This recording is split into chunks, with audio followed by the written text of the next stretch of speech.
보통 사람들이 생각하는 그 괴로움과 행복과 부처님께서 생각하시는 괴로움과 행복에 대한 그 차이점에 대해서 이제 설명을 드렸는데요. 오늘은 그걸 좀 더 일반화해서 이런 존재라고 하는 것이 결국은 이제 괴로움을 소멸하는 데 있어서는 이 존재라는 것이 무엇인지 이해하는 것이 되게 중요하다고 할 수 있습니다.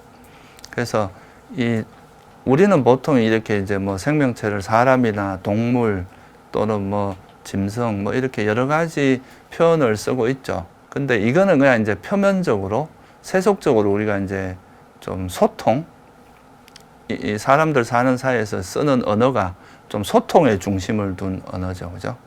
그러니까 그렇게 바라보는 관점이 있는가 하면 좀 더 이제 부처님은 괴로움의 소멸에 관심이 있으셨으니까 좀 더 이런 존재, 우리가 그런 괴로움을 겪고 행복을 경험하는 그런 이제 생명체 또는 존재에 대한 그 좀 더 본질적인 모습, 그 존재가 가지고 있는 굉장히 본질적인 모습에 좀 더 관심을 가졌다.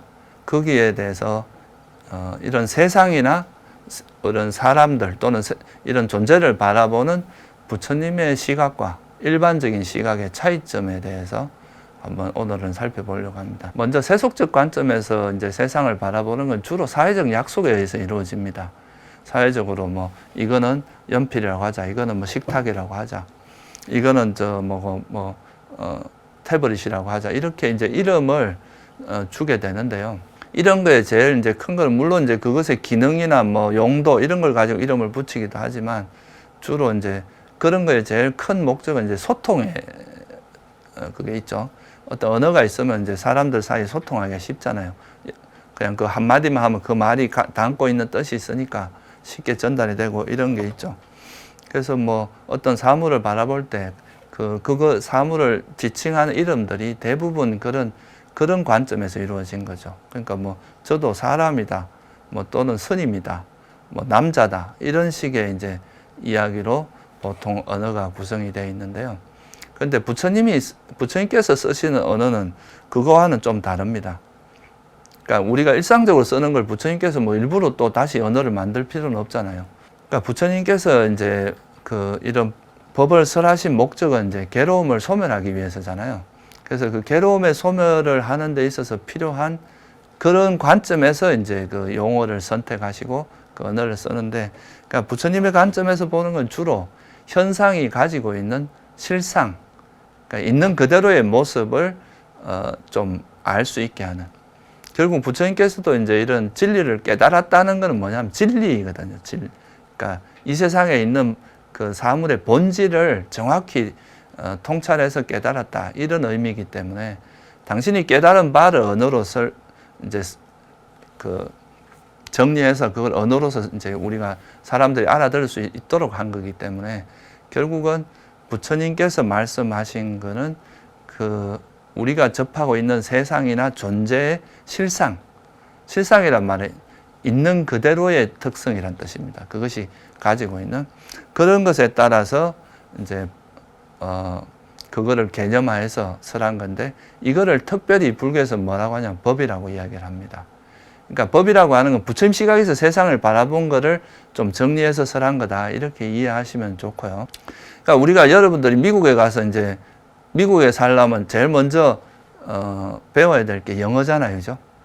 영어 그 나라에서 쓰는 언어를 통해서 그 사람들의 뭐 풍습이나 사고 방식, 그 생활 방식 이런 게 그 언어에 많이 녹아 있기 때문에 언어를 알면 그 사회를 이해하는데 되게 쉽게 이해를 할 수 있는 것처럼 부처님께서 쓰시는 언어, 그러니까 부처님께서 쓰는 용어나 이런 거를 이해함으로써 우리가 부처님께서 우리에게 뭘 전달해 주고자 한다, 그거를 이해할 수가 있게 되는 거죠.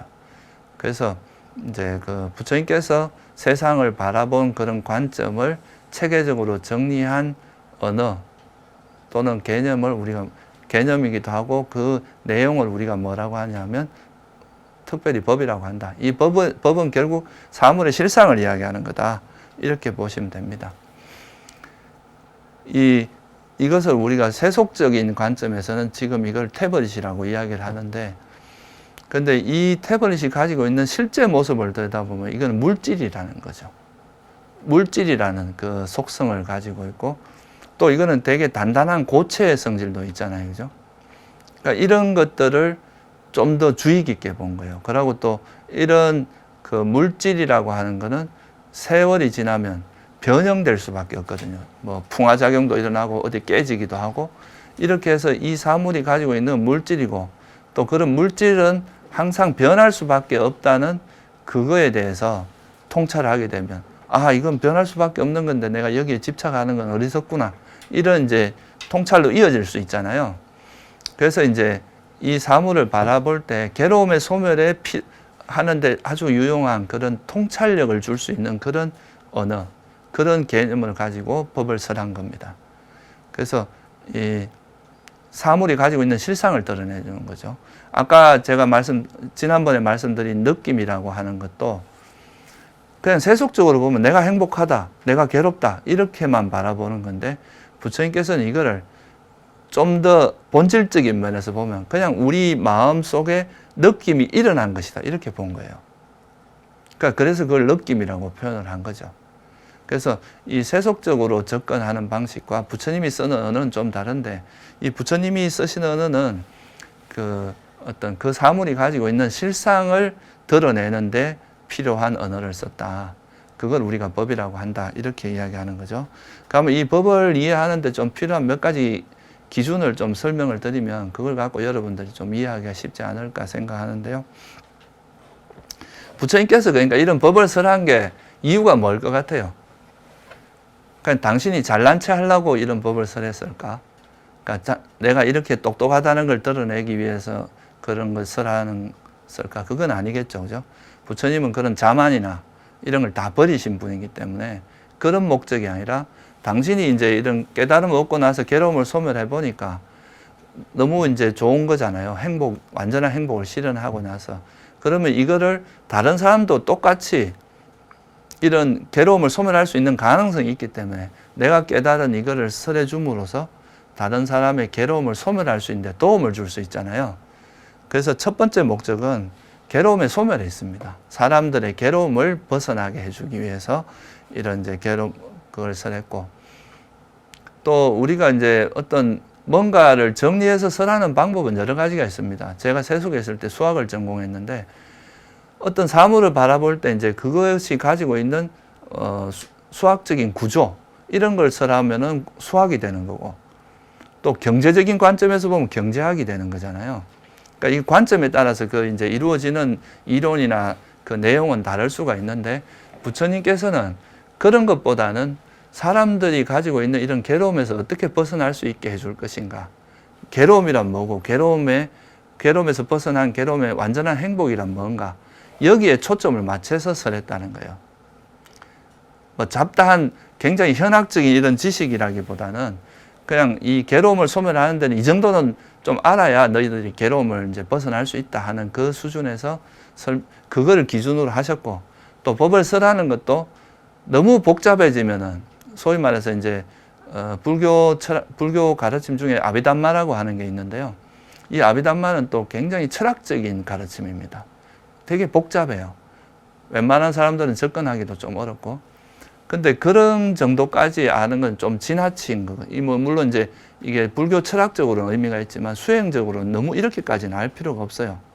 그렇다고 또 너무 모르면 길을 찾을 수가 없어요. 그래서 부처님께서는 가장 간단한 범위 내에서 괴로움의 소멸에 도움을 줄 수 있는 정도 수준에서 설한 게 바로 법이다. 그러니까 이 법이라는 것을 기준은 괴로움을 소멸하기 위한 거지, 현학적인 지식이나 그런 이론을 막 이렇게 뭔가 많이 하기 위해서 그 당신의 지식을 뽐내기 위해서 한 건 아니다. 그런 거죠. 그래서 이제 이런 비유가 있습니다. 경전에 보면 심사파 숲경이라는 경인데, 어떤 그 심사파 숲이라는 게 굉장히 숲이 우거진 숲인데, 거기 가서 떨어져 있는 나뭇잎을 이렇게 한 줌 이렇게 짚고 나서 여기 손 위에 있는 나뭇잎하고 이 숲에 있는 나뭇잎 어느 게 많으냐 이렇게 묻죠. 어느 게 많겠어요? 뭐 말할 필요가 없겠죠. 숲 속에 있는 나뭇잎이 많겠죠. 그때 그러면서 이제 말씀하시는 게, 내가 알고 있는 건 이 심사파 숲에 있는 정도다. 그런데 내가 너희들한테 설한 건 요거밖에 안 된다.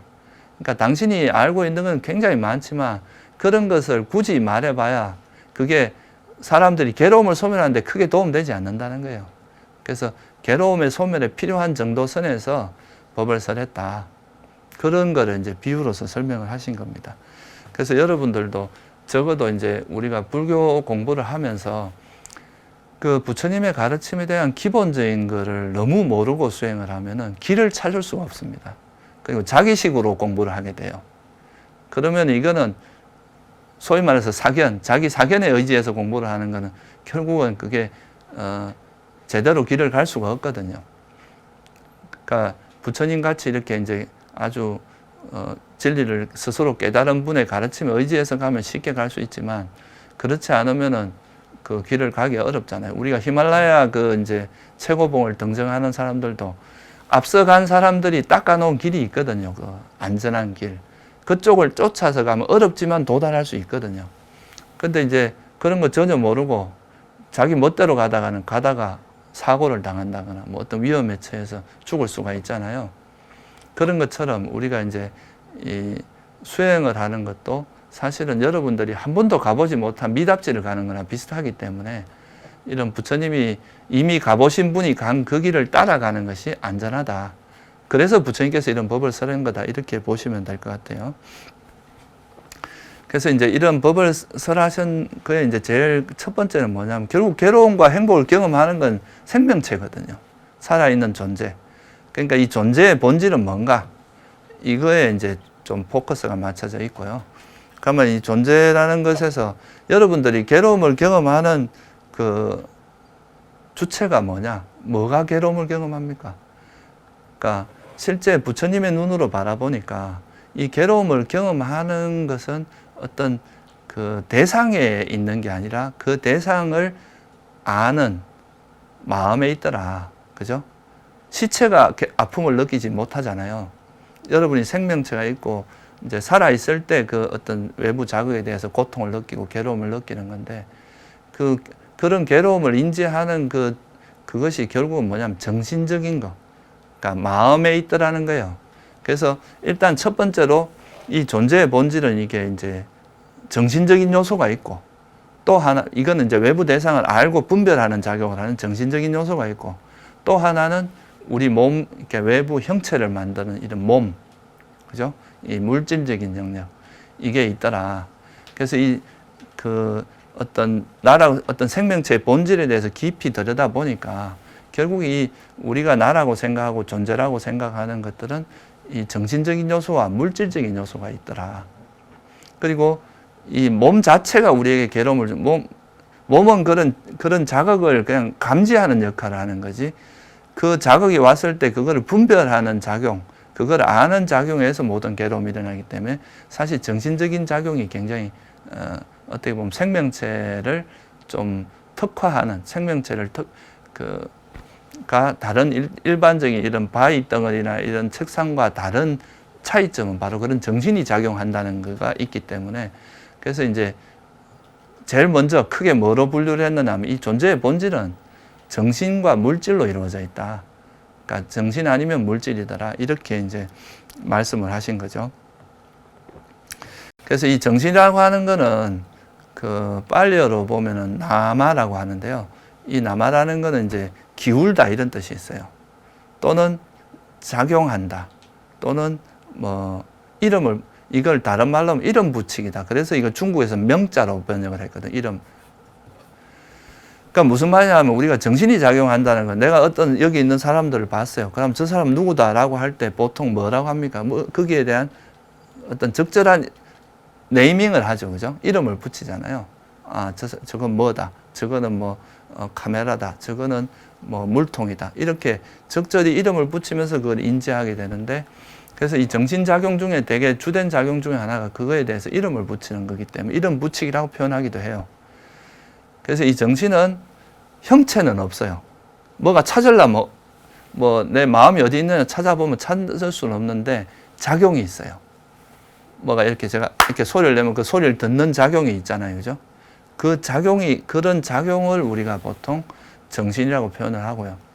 근데 이런 작용이 일어나려면 스스로 일어나기 어렵고 물질의 도움이 필요합니다. 여러분들이 뭘 보려면 뭐가 필요합니까? 눈이 있어야 되죠. 그죠? 눈에서 그런 빛의 자극을 감지해야 뭐다라고 알 수 있잖아요. 그래서 물질은 그런 정신을 도와주는 역할을 하는 거지 물질 자체가 인지하는 능력이 있는 건 아니거든요. 그래서 뭔가를 알고 분별하는 그런 역할을 하는 것은 정신이라고 표현을 했고, 부처님께서 그냥 어떤 그런 정신이 일어나는데 토대가 되는 그런 것은 물질로 표현을 했습니다. 물질의 특징은, 정신은 특징이 뭐냐 하면은 형체는 없어요. 작용만 있어. 이거는 형체를 찾으려면 없습니다. 그렇지만 물질은 형체가 있어요. 여러분 이렇게 만질 수도 있고, 그죠?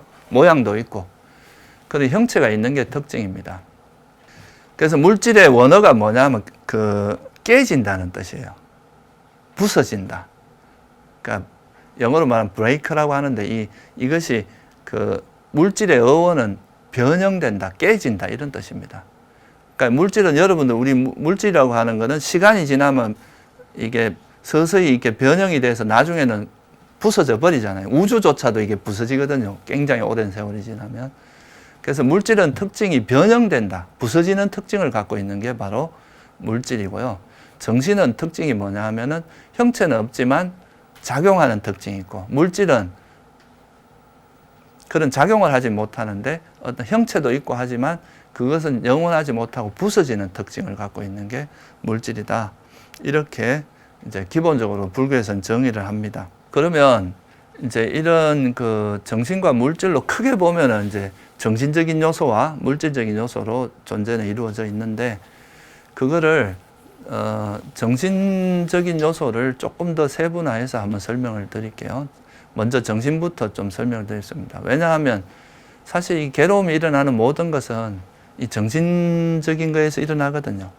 외부 자극이 있어도 그걸 분별하는 마음이, 정신이 없으면 그걸 괴로움을 느낄 수가 없잖아요. 아까 말씀드렸던 시체는 괴로움을 느끼지 않거든요. 그래서 이 정신적인 요소를 되게 이제 중요하게 생각을 합니다. 부처님께서는 괴로움이 왜 일어나느냐 하면은 외부 대상에 있는 게 아니라 마음에 있다 이렇게 표현을 했어요. 그래서 이 정신적인 요소가 되게 중요한 요소죠. 이 정신은 한마디로 이제 그냥 총체적으로 정신 이렇게 표현할 수도 있는데, 이거를 조금 더 세분화해서 설명을 하면 마음과 심리 현상 이렇게 두 가지로 분류를 할 수 있습니다. 이 마음은 보통 이제 원어가 뭐냐면 찢다라 그러거든요. 찢다. 이 찢다라는 게 원래 뜻은 심장이라는 뜻입니다. 근데 이게 어떤 정신작용이 일어나는 중심의 역할을 한다는 게 있어요. 이 마음이 이제 어떤 대상이 뭔가 있으면 우리가 저거는 사람이고 여자고 뭐 카메라고 뭐 이렇게 분별을 하잖아요. 그런 분별 작용을 하는 중심 역할을 하는 게 마음입니다. 그래서 이 마음을 뭐 왕의라고 표현하기도 해요. 일반적으로는. 그리고 이게 이제 마음이 이제 보통 외부 대상을 인식하는데 그 마음만 갖고는 인식하기 이 마음이 대상을 인식할 때 이 마음을 도와주는 심리 현상들이 있어요. 그거를 우리가 뭐라고 하느냐 하면 ចេต시카, 그러니까 원어로는 ចេต시카라고 하는데 이 뜻이 뭐냐 하면 마음에 속한 것이라는 뜻입니다. 그러니까 마음이 대상을 분별하는데 그 마음에 소속되어 있으면서 마음을 도와주는 이거를 그래서 이제 보통 요즘은 중국에서는 이걸 마음부수라고 번역을 했어요. 심소, 마음에 속한 바다 이렇게 해서 심소라고 번역을 했고, 그걸 이제 우리나라에서는 마음부수라고 이제 보통 번역을 하기도 하는데, 요즘은 심리 현상으로 번역을 많이 합니다. 마음에 이제 나타나는 그런 현상들이다. 이거를 이렇게 이해하시면 좋아요. 제가 이제 이렇게 사람이 이렇게 있으면 머리가 중심이 돼서 이렇게 뭔가 활동을 하잖아요. 손을 움직이기도 하고 걸어가기도 하고. 근데 이제 이 몸이라는 건 한 몸인데 제가 설명을 할 때는 머리 있고 손이 있고 발이 있고 가슴이 있고 뭐 이렇게 설명을 하잖아요. 장기도 있고. 그런 것처럼 우리가 마음과 마음부수 이걸 통체적으로는 정신인데, 그죠? 그 중에서 제일 주도적인 역할을 하는 게 마음이에요. 그래서 마음은 머리라고 생각하시면 돼요.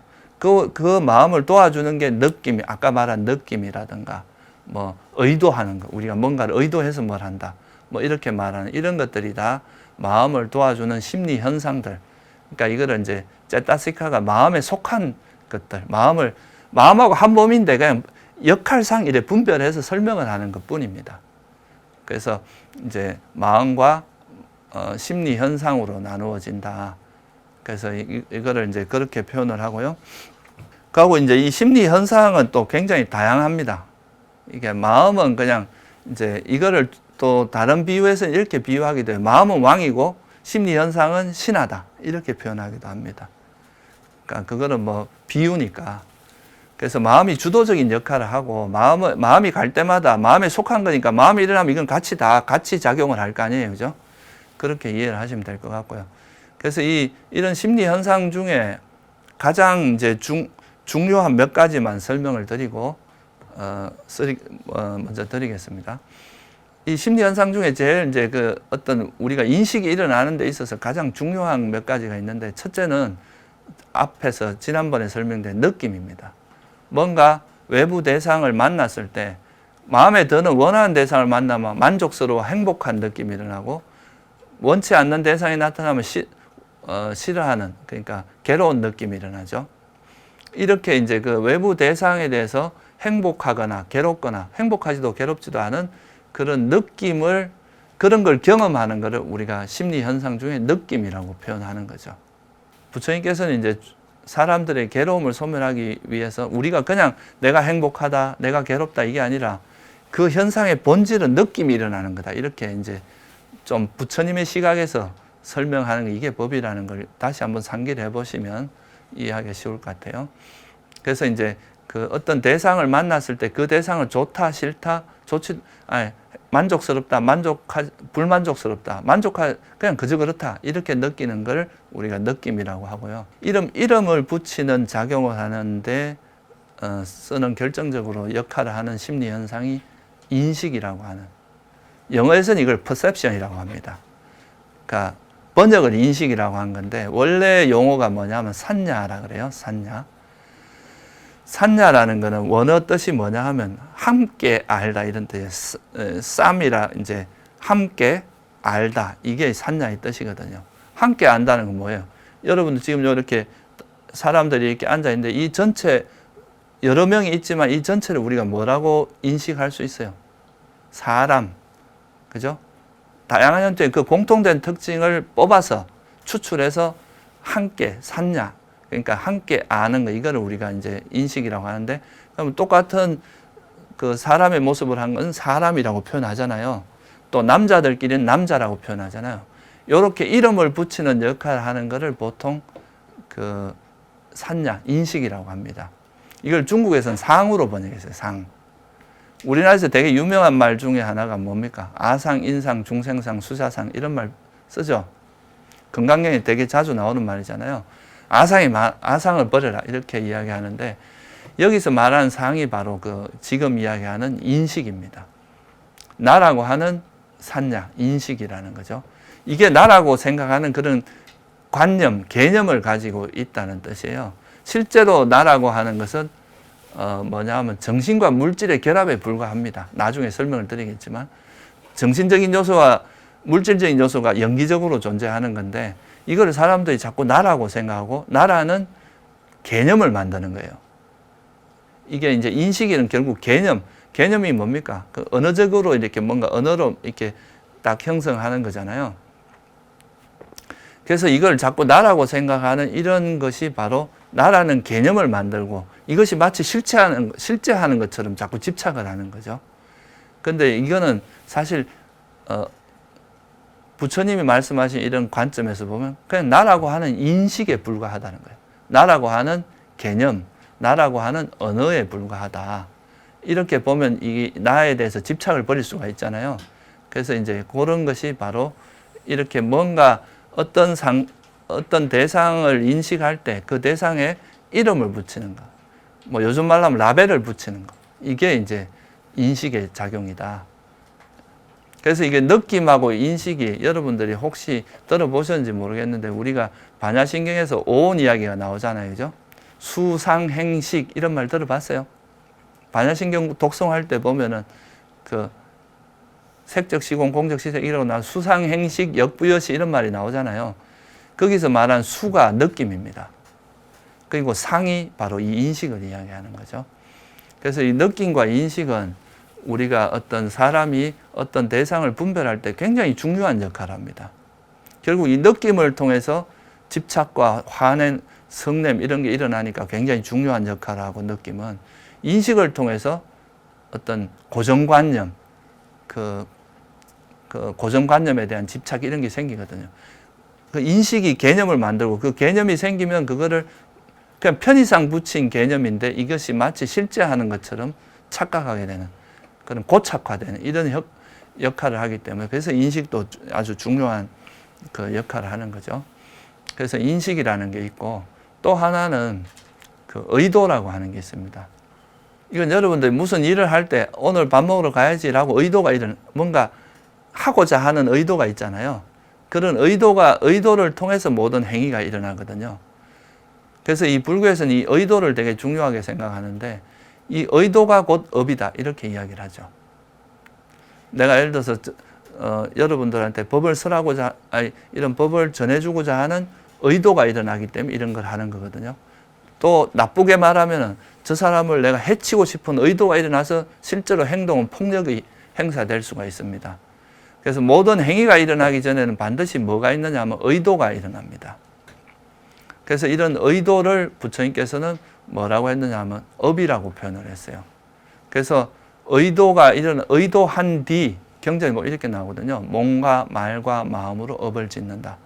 그러니까 몸으로 짓는 거는 뭐 살생이라든가 이런 게 있을 수 있고, 말로서는 거친 말을 한다거나, 마음으로 막 집착을 하거나 사견을 일으키는 이런 식의 일들이 일어난다는 거죠. 그래서 이 의도라는 것이 또 이런 심리 현상 중에는 아주 중요한 작용을 합니다. 왜냐하면 이게 업이 되거든요. 그래서 선한 의도를 일으키면 선업이 되는 거고, 나쁜 의도를 일으키면, 악한 의도를 일으키면 악업이 되는 거죠. 쉬운 예로 여러분들이 이제 누가 어려움에 처했는데 그 어려움을 처한 걸 보고 오히려 막 그거를 비난하고 깔보고 이렇게 하면 그건 뭐가 되겠어요? 나쁜 그 사람에 대해서 화를 일으킨 거기 때문에 이런 거는 안 좋은 해로운 의도가 일어난 거잖아요. 그럴 때는 해로운 업이라고 하고요. 근데 뭔가 남에게 도움을 주기 위해서 저 사람이 정말 잘 됐으면 좋겠다, 행복했으면 좋겠다 라는 그런 의도를 가지고 일으키면 이거는 유익한 의도가 되겠죠. 이런 거는 선업이라고 합니다. 그래서 이 의도가 선한 의도면 선업이라고 하고, 해로운 의도, 악한 의도면 악업이라고 하고 해로운 업이라고 합니다. 그래서 이런 의도가 뭐냐에 따라서 우리가 선업을 짓기도 하고 악업을 짓기도 하기 때문에 이 의도를 또 불교에서는 굉장히 중요한 심리 현상으로 이야기합니다. 아까 제가 마음은 뭐라 그랬어요? 비유를 하자면 왕의 비유를 한다 그랬죠. 그러니까 마음이 주도합니다.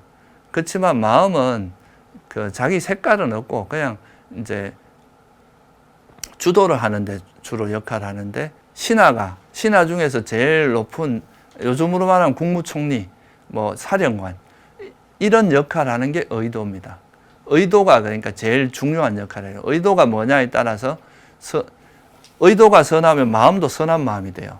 의도가 악하면 마음도 악한 마음이 되는 거죠. 그래서 의도가 뭐냐에 따라서 선업이나 악업이나 결정되기 때문에 이 의도를 보통 사령관에 비유를 합니다.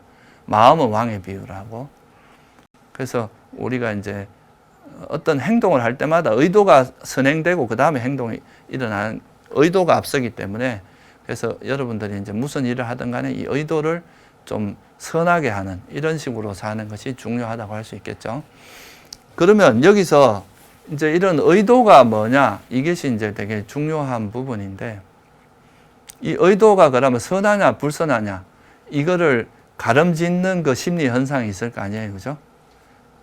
어떤 거하고 결합하면 이 선한 의도가 되고 어떤 거하고 결합하면 악한 의도가 되느냐. 그래서 불교에서 또 되게 중요한 심리 현상이 뭐냐 하면, 우리가 예를 들어서 어떤 사람을 봤는데 그 사람에 대해서 집착을 해요. 그러면 이거는 보통 괴로움이 일어난단 말이에요, 그죠? 그리고 되게 이제 자비심을 일으켜요. 그러면 이건 되게 내 마음도 편하고 다른 사람에게도 좋은 아주 편안하게 해주겠죠. 그러니까 이 행위에서 선하냐, 불선하냐, 이거는 뭘 의미하냐면 이것이 내 괴로움을 소멸하는데 유익한 마음은 선하다 그러고 해로운 마음, 만약에 해롭다 그러면 불선하다고 이야기합니다. 그래서 심리 현상 중에 제일 우리가 꼭 알아야 될 것이 뭐냐 하면 이것이 해로운 심리 현상인지 유익한 심리 현상인지 이거를 잘 알아야 됩니다. 이걸 알아야 어떻게 할 수 있겠어요? 해로운 심리 현상은 버리고 유익한 심리 현상은 개발할 수 있을 거 아니에요. 그죠? 근데 이걸 모르면 어떻게 하냐면 해로운 걸 개발하고 유익한 거를 버릴 수도 있을 거 아니에요. 그죠? 그래서 이 심리 현상 중에 이 불교 가르침 중에 가장 핵심적이고 중요한 가르침 중에 하나가 유익한 법과 해로운 법을 구분해 놓은 겁니다. 왜냐하면 이 해로운 법은 괴로움이 일어나게 하기 때문에 이게 바로 뭐가 되냐 하면 괴로움이 계속 일어나게 하는 이거에 대한 진리가 집성제입니다. 그리고 괴로움에서 벗어나기 위해서는 어떻게 해야 되느냐? 그 괴로움을 소멸로 인도하는 괴로움을 벗어나게 하는 심리 현상이 바로 유익한 건데 이거를 체계적으로 설한 가르침이 도성제에 해당해요. 그래서 불교에서 이제 이 해로운 법과 유익한 법을 명확히 알려준 거 이게 이제 불교 수행에서는 굉장히 중요합니다.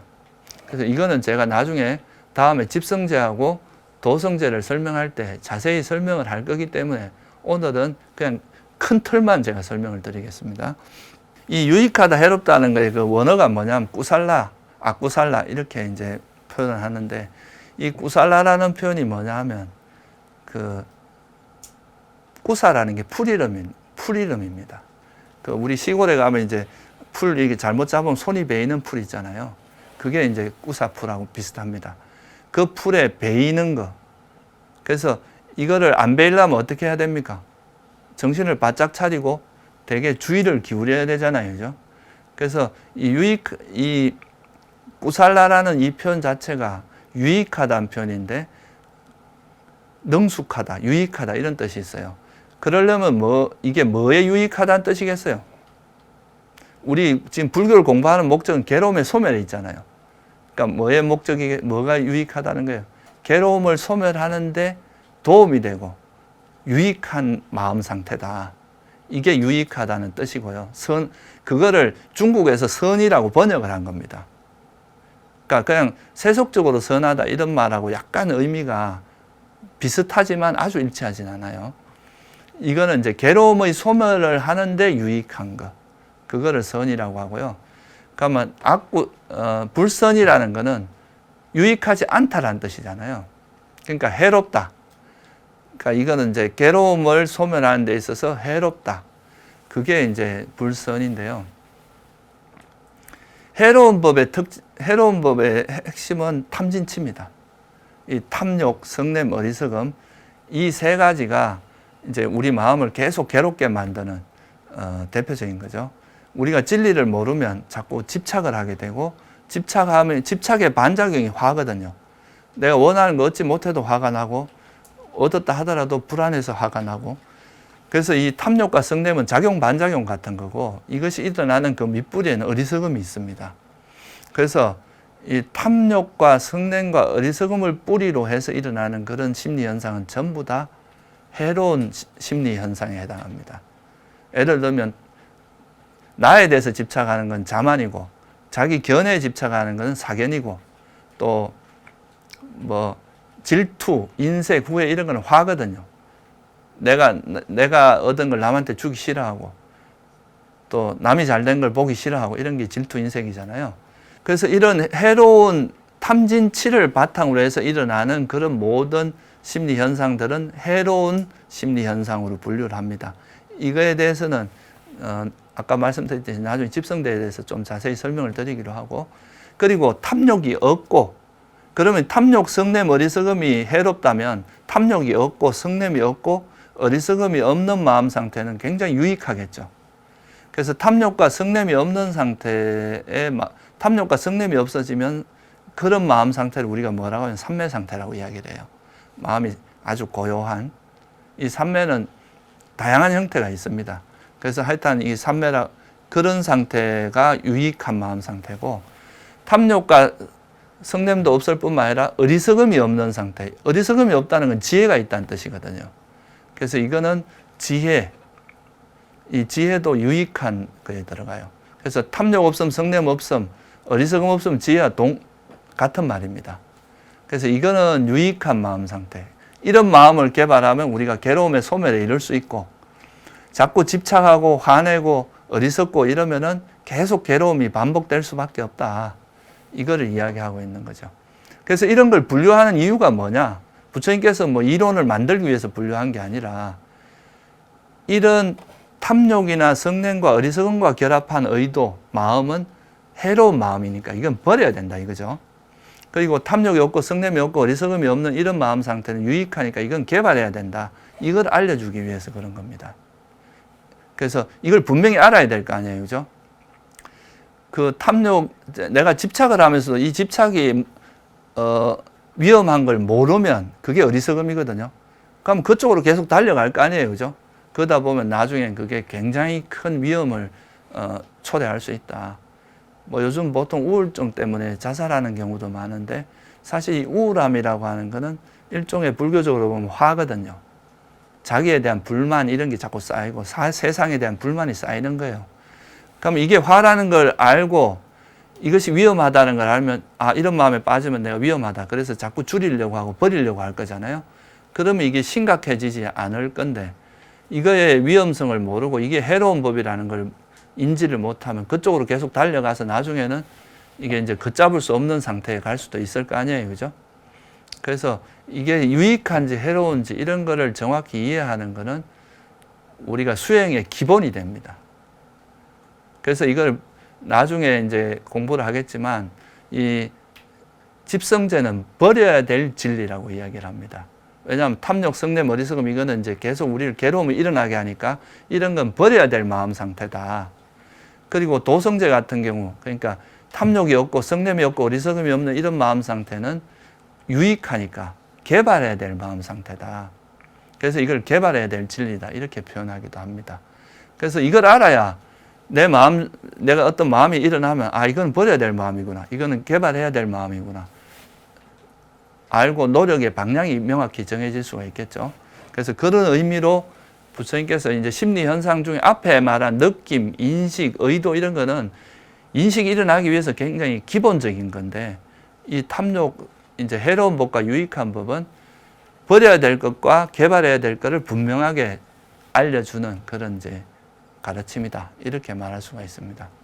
그래서 정신에 대해서는 이 정도로 이해를 하시면 될 것 같고요. 사실 이 정신에 대해서 이렇게 분류를 하는 것이 굉장히 어려운 일입니다. 이건 진짜 부처님 같이 그렇게 엄청난 지혜를 가진 분만이 할 수 있는, 그래서 이걸 그 나가세나 존자가 뭐라고 비유를 했느냐 하면서 찬탄을 했느냐 하면, 우리가 바다에 가면 그 낙동강 물도 들어가고 한강물도 들어가고 뭐 소양 다 들어가서 그게 바다에 모이잖아요. 그럼 바닷물을 이렇게 뜬 다음에 이 물에서 이것은 낙동강에서 온 물이고 이거는 그 한강에서 온 물이고 이렇게 구분하는 것만큼 어렵다는 거예요. 이 정신을 이렇게 분류하는 게. 그 정도로 이제 어려운 일이기 때문에 우리가 이런 거를 잘 이해해서 개발해야 될 것과 버려야 될 걸 명확히 이해해야 수행이라는 것이 체계적으로 이루어질 수 있다. 그래서 이건 나중에 제가 자세히 설명드리도록 하겠습니다. 그래서 정신은 마음과 심리 현상 이렇게 나눌 수가 있고, 심리 현상은 뭐 느낌, 인식, 의도 이렇게 아주 기본적인 것과 유익한 것, 해로운 것 이렇게 나누어서 부처님께서 설하셨다. 이렇게 좀 이해하시면 될 것 같고요. 물질은 거기에 비해서는 좀 간단합니다. 뭔가 딛고 쓸 수 있는 이게 땅이잖아요. 땅이나 이렇게 단단한 거 이런 게 있으니까 우리가 그런 토대가 있어야 있을 수 있고, 또 물이라는 게 있어야 또 생명 유지가 되고, 그러니까 그리고 이제 이런 열이 있어야 생명체가 또 이래 그 몸이 이렇게 유지가 될 수 있잖아요. 그리고 또 이제 움직일 수 있어야 되고, 생명체라는 게 바람에. 그래서 이런 거를 자연에서도 이래 보면 이런 이제 단단한 고체의 형태가 있고, 액체가 있고, 이렇게 움직이는 기체가 있고, 뭐 공기도 있고, 이런 것처럼 부처님께서 그 자연의 그걸 본질을 가지고 이 물질이라면 어떤 것이나 땅의 요소, 이건 단단한 고체를 이야기하는 거고, 물의 요소, 이건 액체로 이루어진 거. 그 다음에 화대는 이제 그 열을 가지고 있는 거죠, 그죠? 온도. 그러니까 그런 불의 요소나 바람의 요소, 이 네 가지로 이루어져 있다. 이 모든 물질은 다 동일하다. 이렇게 보신 거죠. 이걸 우리가 이제 불교에서도 받아들여서 근본 물질이라고 합니다. 4대 이런 말 들어봤죠, 그죠? 지수, 화풍, 4대. 이거는 모든 물질을 이루는 아주 근원적인 물질이라는 뜻이고요. 이거는 이제 기본적으로 근본 물질이라고 이야기를 하고, 이 외에도 우리 몸을 이루는 게 이제 4대로 이루어져 있지만, 그 중에서 우리가 불교에서 마음이 되게 중요한데, 마음을 일어나게 하는데 도움을 주는 걸로 분류를 합니다. 분류 방법은 여러 가지가 있잖아요. 뼈를 가지고 그 의학에서는 뼈가 몇 개로 이루어져 있다 이렇게 볼 수도 있고, 근육이 몇 개 이루어져 있다 이런 걸로 분류할 수 있지만, 부처님께서 분류하는 방식은 괴로움의 소멸의 목적이니까 마음이 일어나는데 어떤 역할을 하는가, 여기에 포커스가 맞춰진 거예요. 그러니까 뭐로 분류를 했냐면, 보는데 역할을 하는 건 뭡니까? 눈, 듣는 거는 귀. 그래서 안, 이, 비, 설, 신, 눈, 귀, 코. 코는 냄새 맡는 역할을 하고, 혀는 맛을 보고, 몸은 감촉을 느끼는. 그래서 안, 이, 비, 설, 신과 이게 대응되는 형색, 소리, 냄새, 맛, 감촉, 이 5가지, 그러니까 앞에 5가지와 옆에 그러니까 이 안이비설신이라고 한 눈, 귀, 코, 혀, 몸은 어떤 그런 대상을 감지하는 센서로서의 분류가 된 거고요. 그걸 통해서 알게 되는 대상, 이거는 색성향 미촉법, 색성 미촉, 그러니까 형색, 소리, 냄새, 맛이라고 하는 요거는 대상의 측면에서 분류를 한 겁니다. 그러니까 눈과 형색이 부딪혀야 안식이라고 하는 게 일어나서 저게 뭐다라고 볼 수 있잖아요. 소리와 귀와 소리가 부딪힐 때 이제 이식, 그러니까 귀로서 뭔가 듣는 의식이 일어날 수 있잖아요. 그래서 그런 마음이 일어나는데 도와주는 조건이 되는 거로 분류를 했어요. 그래서 물질은 근본 물질과 파생된 물질로 분류를 하는데, 파생된 물질의 대표적인 게 눈, 귀, 코, 혀, 몸, 형색, 소리, 냄새, 맛, 감촉, 이렇게 분류를 하는 거죠. 그래서 이 분류에서도 알 수 있지만, 우리가 이 분류의 목적이 어떤 다른 게 아니라 마음이 일어나는 그 구조를 좀 설명하는 것에 있는 거죠. 우리가 보통 이제 나중에 여러분 보시겠지만, 제일 우리가 집착을 많이 하는 게 보고 싶은 거, 그죠?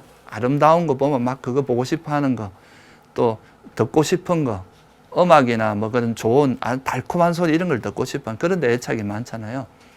그래서 그런 것들이 일어나는 그 구조, 특히 감각적 욕망은 이런 5가지 감각 대상에 대한 욕망입니다. 그래서 이런 대상들이 어디에 부딪혀 일어나게 만드는 그 토대가 되는 그걸로 분류를 해서 이제 물질을 눈, 귀, 코, 혀, 몸, 그 다음에 형색, 소리, 냄새, 맛, 감촉 이렇게 분류를 해서 물질로 분류를 한 겁니다.